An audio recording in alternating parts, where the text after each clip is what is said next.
ಕನ್ನಡ ತಾಯಿಗೆ ನೀ ಕೈಯ ಮುಗಿ.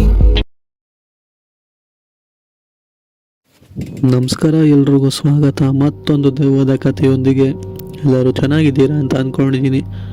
ಕಥೆನ ಪೂರ್ತಿಯಾಗಿ ಕೇಳಿ, ಆಮೇಲೆ ವಿಡಿಯೋಗೆ ಲೈಕ್ ಮಾಡ್ಕೊಳ್ಳಿ. ಹಾಗೆ ನಮ್ಮ ಯೂಟ್ಯೂಬ್ ಚಾನಲ್ ಸಬ್ಸ್ಕ್ರೈಬ್ ಆಗಿಲ್ಲ ಅಂತಂದರೆ ಈ ಕೂಡಲೇ ಸಬ್ಸ್ಕ್ರೈಬ್ ಕೂಡ ಮಾಡ್ಕೊಬೋದು. ಸೊ ಈಗ ಅಂದ್ಕೊಳ್ಳಿ, ನೀವು ಆಫೀಸಲ್ಲಿ ನೈಟ್ ಶಿಫ್ಟ್ ಮಾಡ್ತಾ ಇದ್ದೀರಾ ಅಂತ, ಅದು ಕೂಡ ನಿಮ್ಮ ಊರಿಂದ ಬಿಟ್ಟು ಬೇರೆ ಊರಲ್ಲಿ. ಸೊ ನಿಮ್ಮ ಜೊತೆಗೆ ಮತ್ತೊಬ್ಬರು ನೈಟ್ ಶಿಫ್ಟ್ ಮಾಡ್ತಿರ್ತಾರೆ. ಅವರು ನಿಮಗೆ ಅನ್ನೋನ್ ಪರ್ಸನ್ ಗೊತ್ತಿರೋದೇ ಇಲ್ಲ. ನಿಮ್ಮಿಬ್ಬರನ್ನ ಬಿಟ್ಟರೆ ಆ ಒಂದು ಕ್ಲೀನ್ ಅಂದರೆ ಆಫೀಸ್ ಬಾಯ್ ಅಂತ ಇರ್ತಾರಲ್ಲ ಅವರನ್ನು ಬಿಟ್ಟರೆ ನಿಮ್ಮ ಕಂಪನಿ ಕಾಯೋ ಅಂದರೆ ಒಬ್ಬ ವಾಚ್ಮ್ಯಾನ್ ಅಷ್ಟೇ. ನೀವು 4 ಜನ ನೈಟ್ ಶಿಫ್ಟ್ ಮಾಡ್ತಾ ಇದ್ದೀರಾ ಅಂತ ಅಂದ್ಕೊಳ್ಳಿ. ಈಗ ಈ ಒಂದು ಕಥೆನ ಪೂರ್ತಿಯಾಗಿ ನಿಮ್ಗೆ ನೀವೇ ಒಂದು ಸಿಚುವೇಶನ್ ಇದೀರಾ ಅಂತ ಅಂದ್ಕೊಂಡು ಅಸ್ಯೂಮ್ ಮಾಡ್ತಾ ಕೇಳ್ತಾ ಹೋಗಿ. ಸೊ ಇದೇ ಒಂದು ಸತ್ಯ ಘಟನೆ ಆಗಿರೋವಂಥದ್ದು. ಈ ಒಂದು ಘಟನೆನ ನನಗೆ ತಿಳಿಸ್ಕೊಟ್ಟಿರೋ ಬಂದ್ಬಿಟ್ಟು ಆನಂದ್ ಅಂತ ಹೇಳಿ. ಇವರು ಮೂಲತಃ ಚಿತ್ರದುರ್ಗದವರು.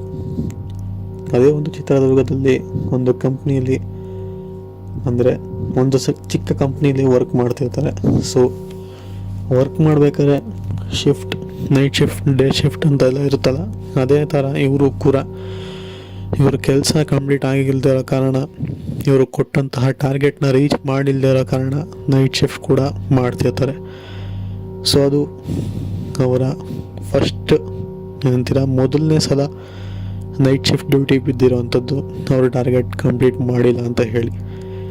ಸರಿ, ಇನ್ನೇನು ಮಾಡೋಕ್ಕಾಗಲ್ಲ ಅಂತ ಹೇಳಿ ಇವರು ಕೂಡ ಮನೆಯವರಿಗೆಲ್ಲ ಫೋನ್ ಮಾಡಿಬಿಟ್ಟು, ನಾನು ಬರೋದಕ್ಕಾಗಲ್ಲ, ನನಗೆ ನೈಟ್ ಶಿಫ್ಟ್ ಕೆಲಸ ಇದೆ, ಸೊ ನೀವು ಊಟ ಮಾಡಿ ಮಲ್ಕೊಳ್ಳಿ ಅಂತ ಎಲ್ಲ ಹೇಳಿ, ನಂತರ ಇವರು ಕೂಡ ಆಚೆ ಹೋಗಿ ಊಟ ಮಾಡ್ಕೊಂಬಂದು, ನಾವೊಂದು ಆಫೀಸ್ ಬಾಯ್ ಇರ್ತಾನಲ್ಲ, ಸೊ ಅವನಿಗೆ ಇವ್ರು ಗೊತ್ತು, ಇವನಿಗೆ ಅವ್ನಿಗೆ ಗೊತ್ತು ಅಷ್ಟೇ. ಇವರಿಬ್ಬರನ್ನ ಬಿಟ್ಟರೆ ವಾಚ್ಮ್ಯಾನ್ ಕೂಡ ಗೊತ್ತಿಲ್ಲ. ಹಾಗೆ ಇನ್ನೊಬ್ಬ ನೈಟ್ ಶಿಫ್ಟ್ ಮಾಡುವಂತಹ ವ್ಯಕ್ತಿ, ಅವರು ಕೂಡ ಇವ್ರಿಗೆ ಯಾರು ಅಂತ ಗೊತ್ತಿಲ್ಲ. ಸೊ ಹೀಗೆ ನಾವೊಂದು ಆಫೀಸ್ ಬಾಯ್ ಮತ್ತು ಇವರು ಅಂದರೆ ಆನಂದ್ ಇಬ್ಬರು ಕೂಡ ಆಚೆ ಹೋಗಿ ಊಟ ಮಾಡಿಕೊಂಡು, ನಂತರ ನೈಟ್ ಶಿಫ್ಟ್ ತಮ್ಮ ಕೆಲಸ ಎಷ್ಟು ಬೇಗ ಆಗುತ್ತೋ ಅಷ್ಟು ಬೇಗ ಮುಗಿಸೋಣ ಅಂತ ಹೇಳಿ ಬಂದು ಕೂತ್ಕೊಂಡು ಸಿಸ್ಟಮ್ನ ಆನ್ ಮಾಡಿ ಕೆಲಸ ಮಾಡ್ತಿರ್ತಾರೆ. ಅದಾದಮೇಲೆ ಅವ್ರಿಗೆ ಆ ಒಂದು ಅನ್ನೋನ್ ಪರ್ಸನ್ ಇದ್ದಾನಲ್ಲ, ಸೊ ಅವರು ಆಫೀಸ್ಗೆ ಬರ್ತಾರೆ. ಬಂದು ಯಾರ ಹತ್ರನೂ ಕೂಡ ಮಾತಾಡೋದಿಲ್ಲ, ಹೋಗಿ ಒಬ್ಬರೇ ಕೂತ್ಕೊಂಡು ಅವರು ಸಿಸ್ಟಮ್ನ ಓಪನ್ ಮಾಡಿಕೊಂಡು ಕ್ಯಾಬಿನಲ್ಲಿ ಹೋಗಿ ಕೂತ್ಕೊಂಡು ವರ್ಕ್ ಮಾಡ್ತಿರ್ತಾರೆ. ಸೊ ಇವರು ಕೂಡ ಅವ್ರು ಯಾರಂತ ಗೊತ್ತಿಲ್ಲ, ಅವ್ರಿಗೂ ಕೂಡ ಇವ್ರು ಯಾರಂತ ಗೊತ್ತಿಲ್ಲ, ವರ್ಕ್ ಮಾಡ್ತಿರ್ತಾರೆ. ಅದಾದಮೇಲೆ ಆಫೀಸ್ ಬಾಯ್ಗೆ ಆ ಒಂದು ವ್ಯಕ್ತಿ ಅಂದರೆ ನೈಟ್ ಶಿಫ್ಟ್ ಮಾಡೋವಂತಹ ವ್ಯಕ್ತಿ ಗೊತ್ತಿರುತ್ತೆ. ಯಾಕೆ ಅಂತಂದರೆ ತುಂಬ ದಿನಗಳಿಂದ ಕೆಲಸ ಒಟ್ಟಿಗೆ ಮಾಡ್ತಿರ್ತಾರೆ. ಸೊ ಆ ಒಂದು ಹೊಸ ವ್ಯಕ್ತಿ ಬಂದಲ್ಲ, ಅವನು ಆಫೀಸ್ ಬಾಯ್ನ ಕರೀತಾರೆ ಕ್ಯಾಬಿನ್ ಒಳಗಡೆ. ಅವರಿಬ್ಬರು ಹೋಗಿ ಮಾತಾಡ್ತಿರ್ತಾರೆ. ಅದಾದಮೇಲೆ ಇವ್ರ ಬಗ್ಗೆ ವಿಷಯ ಬರುತ್ತೆ. ಇವರು ಫಸ್ಟ್ ಟೈಮ್ ಈ ಥರ ನೈಟ್ ಶಿಫ್ಟ್ ಮಾಡ್ತಿರೋವಂಥದ್ದು. ಸೊ ಅವ್ರ ಹೆಸರು ಆನಂದ್ ಅಂತ ಹೇಳಿ ಪರಿಚಯ ಮಾಡಿಕೊಡ್ತಾನೆ. ಅದಾದಮೇಲೆ ಇವರಿಬ್ಬರು ಪರಿಚಯ ಆಗುತ್ತೆ. ಸಮಯ ಒಂದು 3 ರಿಂದ 4 ಗಂಟೆ ಹಾಗೆ ಕಳೀತಾರೆ ನೈಟ್ ಶಿಫ್ಟಲ್ಲಿ. ಈಗ ಸಮಯ ಒಂದು ಬೆಳಗಿನ ಜಾವ 1 ಗಂಟೆ ಅಥವಾ 1:30 ಆ ಒಂದು ಸಮಯ ಇರ್ಬೋದು. ಸೊ ಆ ಸಮಯದಲ್ಲಿ ಇವ್ರಿಗೂ ನಿದ್ದೆ ಕೂಡ ಬರ್ತಿರುತ್ತೆ. ಆಮೇಲೆ ಒಂದು ಕಡೆ ಇನ್ನೂ ಕೆಲಸ ಮುಗ್ದಿಲ್ಲ ಅಂತ ಹೇಳಿ ಇನ್ನೂ ಕೆಲಸದ ಬಗ್ಗೆ ಕೂಡ ಟೆನ್ಷನ್ ಜಾಸ್ತಿ ಆಗ್ತಿರುತ್ತೆ. ಸರಿ, ಒಂದು ಸಿಗರೇಟ್ ಸೇದ್ಕೊಂಬರೋಣ ಅಂತ ಹೇಳಿ ಆನಂದ್ ಅವರು ಅಲ್ಲಿಂದ ಹೆದಳ್ತಾರೆ, ಆಚೆ ಹೋಗ್ತಾರೆ. ಆ ಒಂದು ಆಫೀಸಲ್ಲಿ ಸ್ಪೇಸ್ ಇರುತ್ತಲ್ಲ ಸಿಗರೇಟ್ ಸೇದೋಕ್ಕೆ ಅಂತ, ಅಲ್ಲೋಗಿ ಸಿಗರೇಟ್ ಸೇದಿರ್ತಾರೆ.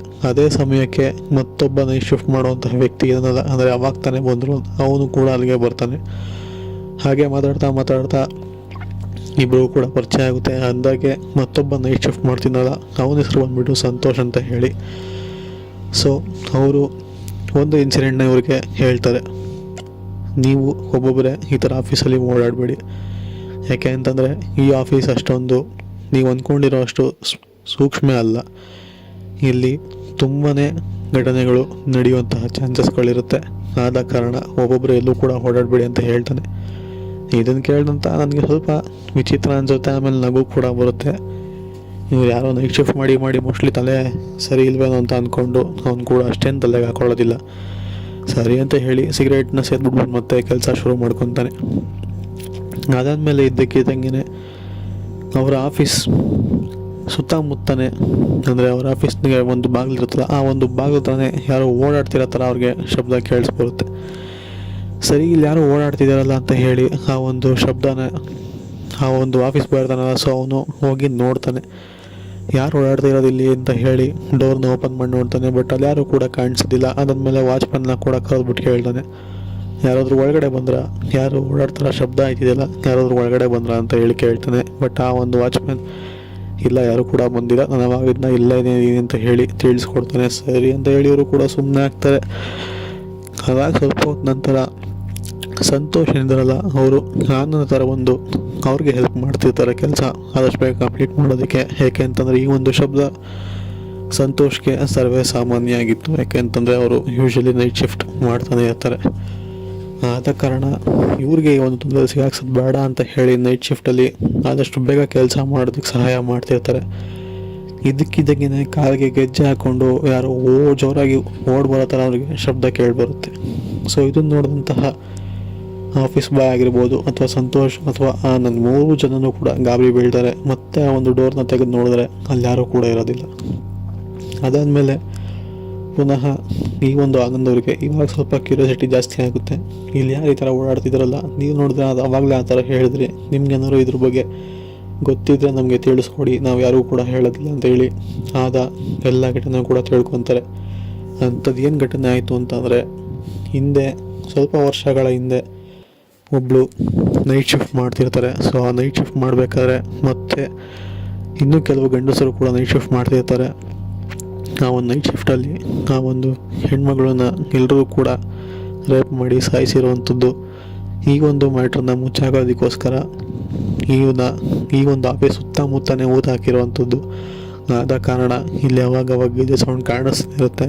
ಈ ಘಟನೆನ ಎಲ್ಲೂ ಕೂಡ ಹೇಳಬೇಡಿ ಅಂತ ಹೇಳಿ ಬಾಸ್ ಅಂದರೆ ಅವರ ಕಂಪ್ನಿ ಓನರ್ ಇವ್ರಿಗೆ ಎಕ್ಸ್ಟ್ರಾ ಪೇಮೆಂಟ್ನ ಕೊಟ್ಟು ಅಲ್ಲೇ ಇರಿಸ್ಕೊಂಡು ಇವ್ರಿಗೆ ಮಾತ್ರ ನೈಟ್ ಶಿಫ್ಟ್ ಮಾಡೋದಕ್ಕೆ ಬಿಟ್ಟಿರ್ತಾರೆ. ಯಾಕೆ ಅಂತಂದರೆ ಆ ಒಂದು ನೈಟ್ ಶಿಫ್ಟ್ ಮಾಡಬೇಕಾದ್ರೆ ಇವರು ಈ ಥರ ಅನುಭವಗಳನ್ನ ತುಂಬಾ ಅನುಭವಿಸಿರುವಂಥದ್ದು ಇವ್ರಿಗೆ ಎಕ್ಸ್ಪೀರಿಯೆನ್ಸ್ ಇದೆ ಅಂತ ಹೇಳಿ ಬಿಟ್ಟಿರ್ತಾರೆ. ಇದನ್ನು ಕೇಳಿಸ್ಕೊಂಡಂತಹ ನನಗೆ ಒಮ್ಮೆಡೆ ಗಾಬರಿ ಆಗುತ್ತೆ.